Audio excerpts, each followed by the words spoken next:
Hello everyone, আসসালামু আলাইকুম। আজকে আমি আপনাদের সাথে আমাদের গ্রামের কিছু সৌন্দর্য তুলে ধরার চেষ্টা করলাম। যদিও মোবাইলে গ্রামের সৌন্দর্য তুলে ধরা সম্ভব না, তারপরও কিছুটা চেষ্টা করলাম। তাই আপনাকে সত্যিকার অর্থে গ্রামের সৌন্দর্য খুঁজতে হলে গ্রামে ছুটে যেতে হবে। আপনি গ্রামে না গেলে বুঝবেন না যে গ্রামের সৌন্দর্য মানুষকে কতটা আকৃষ্ট করে এবং মুগ্ধ করে। আর আমার গ্রামের উত্তর পাশে দেখছেন এই নদীটির নাম মেনিখালী নদী।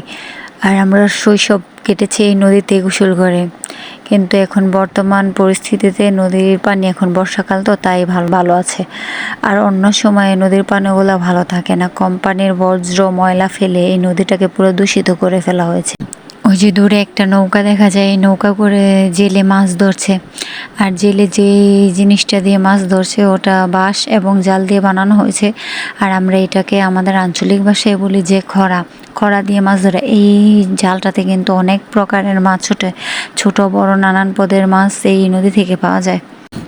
আর নদীর তীর ঘেঁষে যে রাস্তাটি গিয়েছে, এই রাস্তাটা খুবই সুন্দর। বর্ষাকালে তো দুই সাইডেই পানি থাকে, এক পাশে নদীর পানি, অন্য পাশে বিলেও পানি হয়। রাস্তাটা খুবই সুন্দর দেখা যায়।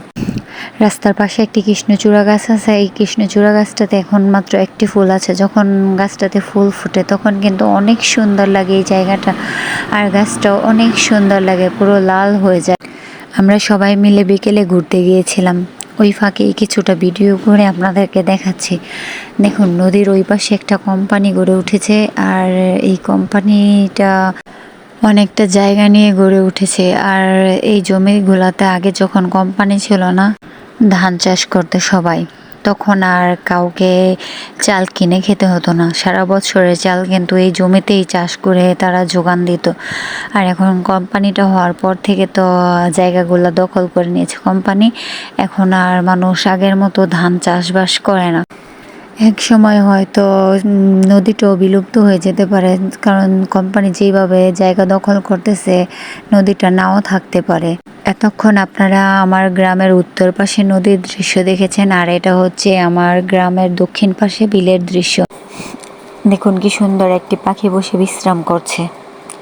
আর এখানে কৃষকরা অনেক ধরনের ফসলাদি লাগিয়েছে, সেইখানে দেখুন কত সুন্দর সুন্দর ফসল হয়। আর আমরা গ্রামের মানুষরা কিন্তু সব ধরনের টাটকা শাকসবজি পেয়ে থাকি এই গ্রাম থেকেই।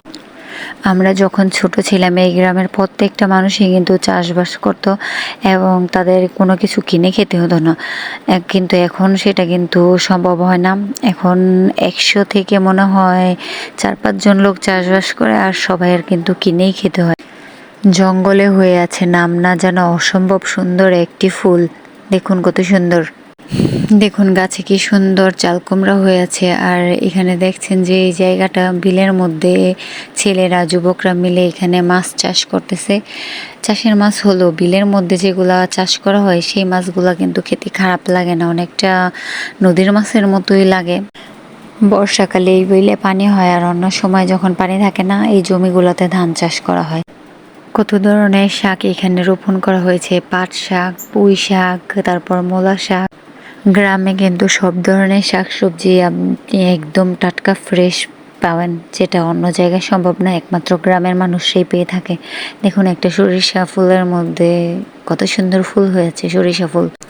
আজকের মতো এই পর্যন্তই। সবাই ভালো থাকবেন। আর আমার গ্রামটি আপনাদের কাছে কীরকম লাগবে কমেন্ট বক্সে কিন্তু জানাবেন। যদিও আমি সব কিছু ভিডিও করে দেখাতে পারিনি, যদিও আমার ভয়েস ভালো না, গুছিয়ে কথা বলতে পারি না, কেউ খারাপ মন্তব্য করবেন না। ভালো লাগলে ভিডিওটি দেখবেন, আর নয়তো আমার ভিডিওটি এড়িয়ে চলবেন প্লিজ।